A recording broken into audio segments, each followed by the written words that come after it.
성경의 숲을 걷다. 오늘은 시편 81편입니다.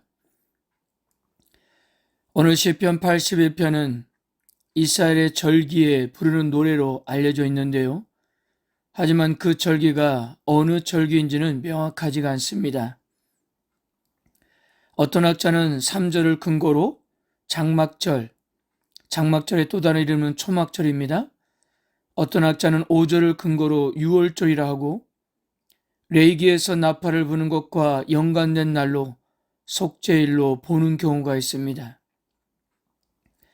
그러나 이 모든 것을 종합해 볼 때 어떤 절기든 시편 81편의 배경이 될 수 있다고 보면 되겠습니다. 먼저 1절에서 5절까지 시인은 하나님이 규례로 정하신 절기를 지켜야 하고 왜 지켜야 하는지를 설명하는데요. 먼저 하나님께 기쁘게 노래하고 즐거움으로 큰 소리를 외치라고 백성들을 초청합니다.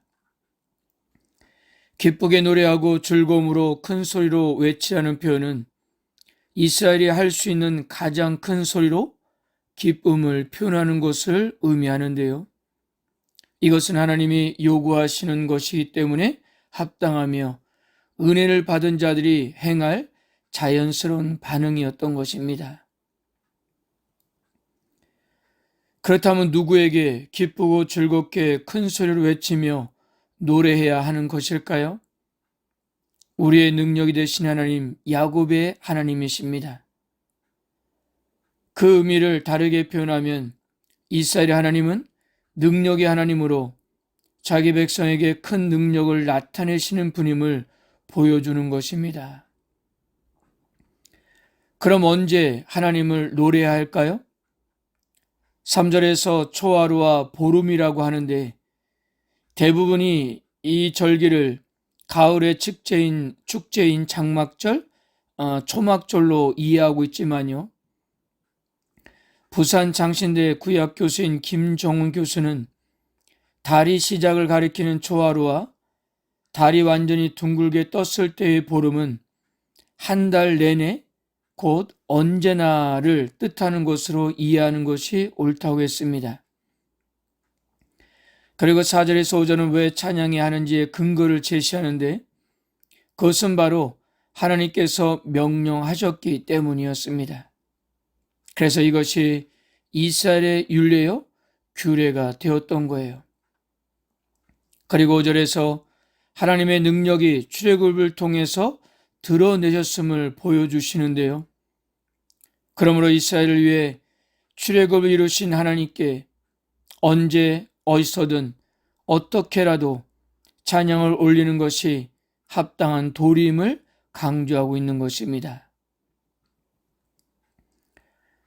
5절 마지막 부분에서 거기서 내가 알지 못하던 말씀을 들었나니 라는 말은 인간의 인식 범위에서 쉽사리 예측하기 어려운 초월성을 뜻한다고 할 수 있는데요. 이 이야기는 이어지는 6절부터 16절에서 하나님의 역사하심과 이스라엘 백성들의 반응을 통해 명확히 드러납니다. 먼저 6절에서 10절까지 출애굽을 소재로 하나님의 구원 역사를 소개합니다. 6절에서 이스라엘 백성들이 애굽에서 겪은 노예 생활을 어깨에 맨 짐과 손에 든 광주리로 표현했는데요. 고난 가운데 부르짖음에 응답하셔서 그들을 구원해 주시고 우레소리 은밀한 곳, 즉 신의 산에서 계시를 주셨으며 무리바에서 역사하셨습니다. 그러면서 하나님은 이스라엘이 정말 그 율법들을 잘 듣기만 한다면 그들에게 필요한 모든 것을 채워주실 것을 약속하셨던 것입니다. 하지만 이스라엘 백성들은 하나님의 간절한 소망에도 무리바의 불순종을 시작으로 하나님께 불평하고 불순종만 거듭했던 것입니다. 특히 12절을 보면 그런 이스라엘 백성들을 하나님이 내버려 두셨다고 말하는데 사실 이것 자체가 징벌이었습니다. 왜냐하면 그들이 자신들 마음대로 죄를 지은 결과를 감당해야 하기 때문이었어요. 로마서 1장 24절, 26절, 28절에도 같은 의미를 사용했는데요.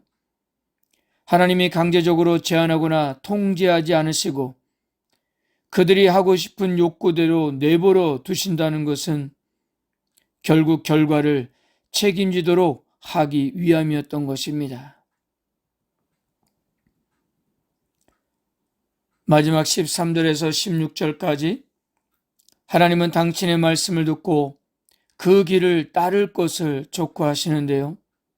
그렇게 한다면 하나님은 원수들을 물리쳐주시고 대적되는 이스라엘에게 굴복할 것이고 가시적인 풍요로움도 선물로 주어질 것이라고 하셨습니다.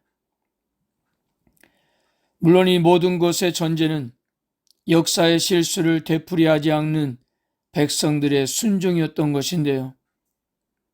그러므로 하나님 말씀에 순종한 일은 언약에 약속된 풍성한 은혜를 누릴 수 있는 방법이었던 것입니다. 사랑하는 성도 여러분, 출애굽의 사건은 이스라엘 백성들에게 가장 근본적인 경험이었습니다.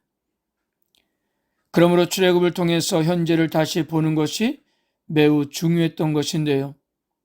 출애굽을 통해서 오늘과 내일의 신앙을 다시금 재정비할 수가 있었기 때문이었어요. 출애굽의 역사에서 하나님이 이루신 구원은 이스라엘이 모든 수단을 동원해서 언제나 찬양을 드려야 할 정도로 놀라운 일이었습니다. 이것은 사람들의 이성으로는 상상할 수조차 없는 기적적인 일이었기 때문입니다. 그렇다면 이스라엘 백성들은 당연히 하나님만을 섬겨야 했고 그분만을 신뢰해야 했습니다. 그러나 그들은 실패했어요. 성도 여러분, 우리들은 어떻습니까? 하나님께서 아무 공로 없는 우리들을 구원해 주셔서 언약 백성으로 삼아 주셨는데 이 역시도 우리의 이성으로는 이해할 수도 상상할 수도 없는 기적적인 일이 아니었습니까? 이런 놀라운 은혜를 경험했다면 당연히 우리들도 하나님만을 섬겨야 하고 그분만을 신뢰해야 하는 것입니다. 그리고 날마다 그분을 찬양해야 합니다. 이것이 구원을 받은 자로서 마땅한 도리입니다. 여러분들은 매일의 삶을 그렇게 살고 계십니까? 오늘 우리들은 이스라엘 백성들이 출애굽의 놀라운 역사를 경험하고서도 인해 불평하고 불신했던 바로 그 모습에 우리의 삶을 한번 대입해 보았으면 합니다. 혹여 우리에게도 그런 모습이 나타나지 않는지 말입니다. 오늘 시편 81편은 우리들이 하나님의 은혜를 누릴 수 있는 방법을 제시하고 있는데요. 그것은 먼저 우리를 구원하신 하나님의 은혜에 대해서 감사하고 그분을 찬양하는 것입니다. 그리고 힘들고 어려워도 하나님 말씀에 순종하는 일입니다. 하나님 말씀에 순종해야 언약에 약속된 풍성한 은혜를 누릴 수 있다는 사실을 꼭 기억하는 하루가 되시기를 바랍니다. 아멘.